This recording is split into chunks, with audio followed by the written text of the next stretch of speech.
السلام علیکم۔ F S info سے فیصل شاہین۔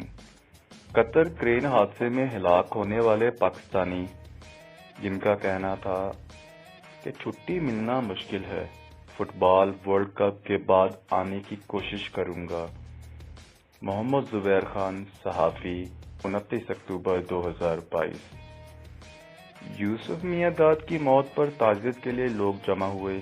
کلیم اللہ کی والدہ ابھی تک سکتہ کی حالت میں ہے۔ جواں بیٹے کی اچانک موت نے ان کو بے حال کر دیا۔ پورا علاقہ غمزدہ ہے۔ کلیم اللہ چند ماہ قبل چھٹیوں پر آئے تھے۔ انہوں نے بتایا کہ قطر ورلڈ کپ کے بعد وہ دوبارہ چھٹیوں پر آئیں گے۔ یہ قطر میں کرین حادثے میں ہلاک ہونے والے صوبہ خیبر پختونخوا کے تحصیل شب قدر کے رہائشی کلیم اللہ کے کزن محمد وقار کا کہنا ہے۔ محمد وقار بتاتے ہیں کہ دوحہ حادثے میں ہلاک ہونے والے ضلع ہنگو کے رہائشی محمد جلیل کی لاش بھی جمعے کے روز پاکستان لائی گئی۔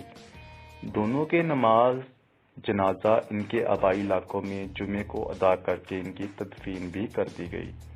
یاد رہے کہ کرین حادثے میں 3 پاکستانی ہلاک ہوئے ہیں، جن میں سے 2 کی میتیں پاکستان لائی گئی ہیں، جبکہ یوسف میاں داد نامی شخص کی نماز جنازہ اور تدفین قطر میں ہی کی گئی۔